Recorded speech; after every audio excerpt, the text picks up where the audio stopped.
The death of Lord Harrington, so swift and so brutal, plunged Blackwood Manor into a state of open and terrified chaos.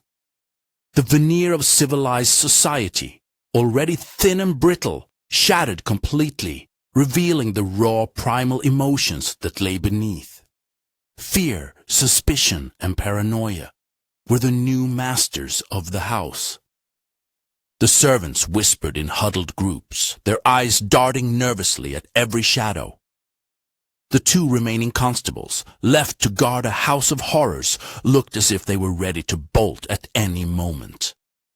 And the remaining members of the Harrington household, the cold, enigmatic Lady Harrington and the fragile, grief-stricken Miss Vance, were locked in a silent, undeclared war of mutual suspicion. In the midst of this maelstrom of emotion, Holmes was an oasis of calm, a fixed point of logic and reason in a world that had descended into madness. He took charge of the situation with a quiet, commanding authority that no one dared to question. He ordered the body of Lord Harrington to be moved to a secure room, and he declared the library to be the official headquarters of his investigation. The library, which had been the scene of the second murder, was now transformed into what Holmes called his investigation room. He commandeered the large polished desk and began to arrange the evidence with the meticulous precision of a general planning a campaign. In the center of the desk, he placed the botanist's ledger, its pages open to the decoded text that had revealed the terrible secret of the crimson bloom. Beside it, he laid the cryptic cufflink, the serpent eating its own tail, its silver form gleaming in the candlelight. He created a timeline of events, a detailed map of the manor and its grounds, and a series of notes on each of the suspects, their alibis, their motives, their psychological profiles. It was a fascinating and somewhat chilling display. The entire complex web of the case was laid out before us, a tangible representation of the dark and twisted drama that had unfolded within these walls. I stood by the fire, watching him as he worked. The storm still raged outside, but in this room there was a sense of quiet, focused intensity. The game was afoot, and the master was at work. "Come, Watson," he said, without looking up from his papers. "Let us review the facts. Let us walk the path of the killer, and see if we can discern the logic of their madness." He began to pace the floor, his hands clasped behind his back, his eyes burning with a fierce intellectual fire. "Our killer," he began, his voice a low, resonant hum, "is no common criminal. They are not a brute who kills with a club or a knife. They are an artist of death, a scientist of murder. They are intelligent, patient, and methodical. They possess a deep and specialized knowledge of both botany and chemistry. They are a person of science, a person of logic, a person who has turned the beauty of nature into a weapon of unimaginable cruelty." He paused and looked at me, his expression one of grim admiration. "Consider the first murder, Watson. Alistair Finch. He was killed in the greenhouse, the very heart of his own kingdom. The killer used the pollen of the crimson bloom, administered, I suspect, by means of a small spring-loaded dart or needle fired from a distance. The tiny scratch on Finch's hand was the point of entry. The killer knew that Finch would be working late, that he would be alone. They struck with a silent, deadly precision, leaving no trace save for a single cryptic cufflink dropped, I believe, in a moment of haste or carelessness. He moved to the map of the manor. "Now, consider the second murder, Lord Harrington. He was killed in this very room, in his own library, a place of supposed safety and comfort. The poison was administered in his nightly medicine, a simple yet brilliant method of delivery. The killer knew of his habits, of his failing health. They used his own weakness against him, staging the murder to look like a natural death. It was an act of supreme audacity, of chilling, calculated arrogance. He turned back to me, his eyes gleaming. The motive, Watson, is now crystal clear. It is not about a simple inheritance, a matter of mere money. It is about protecting the secret of the crimson bloom. The formula for the poison and for the antidote is a discovery of immense value. It is a weapon that could be sold to foreign governments for a fortune.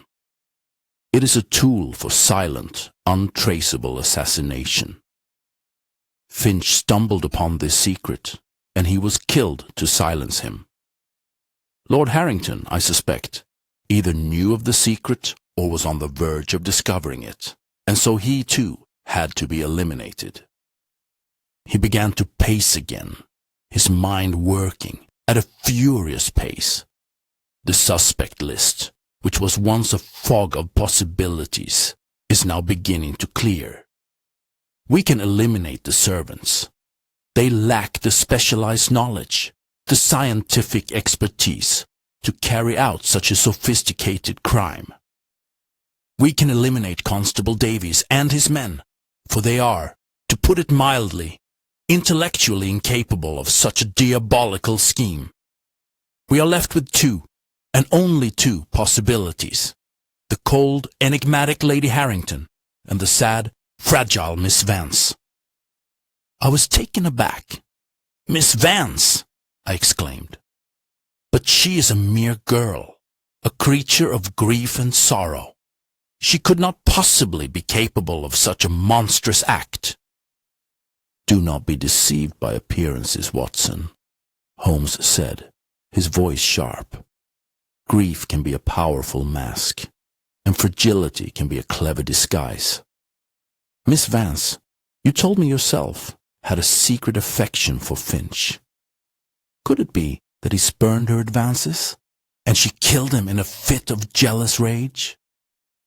Or could it be that her fragility is a performance, a carefully constructed role to hide a core of pure, cold steel? She is, after all, a descendant of the Harrington line, a carrier of the same blood that produced the ruthless Dr. Alistair Blackwood. His words sent a chill down my spine. The thought of that sad, beautiful girl being a cold-blooded killer was almost too monstrous to contemplate. And yet, as Holmes laid out the logic, I could not deny the possibility. And then, there is Lady Harrington, he continued. A woman of ice and fire. She had a clear conflict with Finch. She has lied about her alibi, and she possesses the intelligence, the ruthlessness, and the iron will to carry out such a plan. She is fighting to protect the family name, the family legacy, and she may believe that the secret of the crimson bloom is a part of that legacy, a dark and terrible inheritance that must be protected at all costs. He paused and looked at me, a strange, almost predatory smile on his lips. It is a fascinating psychological game, is it not, Watson? We are no longer just investigators. We are players in a deadly battle of wits. The killer knows that I am here. They know that I am closing in on them. They are watching me, just as I am watching them. Every move, every word, every glance is a part of the game. It is a duel of minds, a silent, deadly dance of deception and deduction. I confess, a wave of fear washed over me. The thought of this unseen adversary, this cold, calculating killer watching us, plotting their next move, was a terrifying one. But Holmes, I said, my voice a low, anxious whisper, This killer is so clever, so ruthless. What if they are too clever for us? What if they strike again before you can unmask them? Holmes stopped his pacing and placed a reassuring hand on my shoulder. His eyes, which had been burning with a fierce intellectual fire, were now calm and steady. "Every criminal, Watson," he said, his voice low and confident, "no matter how brilliant, makes mistakes. Every master plan has a flaw. The arrogance of the killer is their greatest weakness. They believe they are invincible, that they have thought of everything, but they are wrong. They have left a trail, a series of small, seemingly insignificant clues. The cufflink, the mud on the dress, the cryptic note in the ledger. They are the threads that will lead us to the heart of the web. And I, my dear Watson, am the spider who will follow them." His confidence was so absolute, so unwavering, that it dispelled my own fears. To be in the presence of such a mind was to be in the presence of a force of nature, a power that could not be denied. He turned away from me and stood before the fireplace, his gaze fixed on the dancing flames. He was silent for a long time, his mind working, I knew, on a level that I could not hope to comprehend. He was piecing together the final elements of the puzzle, arranging the facts, the clues, the psychological profiles into a single, coherent picture. And then it happened. A sudden, almost imperceptible change in his posture, a slight tensing of his shoulders, a sharp intake of breath. His eyes, which had been fixed on the fire, now seemed to be looking at something far away, something that only he could see. A look of profound, almost shocking realization dawned on his face. He had seen it, the final piece of the puzzle, the one seemingly irrelevant detail that connected all the others, that illuminated the entire dark tapestry of the crime. He had found the killer. He did not speak. He did not move. He simply stood there, his face bathed in the flickering firelight, his mind grappling with the terrible, brilliant truth that had just been revealed to him. The hunt was over. The unseen adversary was unseen no more, and the final dramatic act of this terrible play was about to begin.